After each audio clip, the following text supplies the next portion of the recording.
Treasure এনএফটিতে Gmail change করবো আজকে আমরা। ট্রেজার এনএফটি ওপেন করলাম।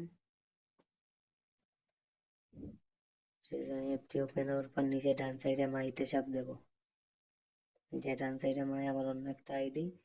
এটা এবার নিচে চলে যাবো আমরা, নিচে সেটিংয়ে চাপ দেবো। সেটিংয়ে চাপ দেওয়ার পর ডান সাইডে উপরে ইউজার সেটিংয়ে চাপ দেবো। এরকম একটা ইন্টারফেস আসবে।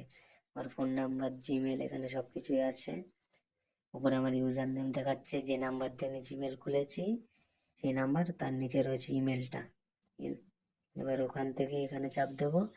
ইমেলে চাপ দেওয়ার পর লগ ইন পাসওয়ার্ড আসবে। লগ ইন পাসওয়ার্ডের নিচে গুগল ভেরিফিকেশান, তার নিচে ইমেল, তার নিচে ইমেল পাসওয়ার্ড। প্রথমে আমার ট্রেজার এনএফটির পাসওয়ার্ডটা দেবো। তার নিচে গুগল ভেরিফিকেশানের যে কোডটা আছে অথেন্টিকেটরে ওটা দেবো। তার নিচে আমার নিউ ইমেল দেবো, যে ইমেল আমরা অ্যাড করবো। তার নিচে এখানে ইমেলের পাসওয়ার্ড যাবে, ওটিপিটা দিলে কনফার্ম করলেই আমার নিউ ইমেল অ্যাড হয়ে যাবে।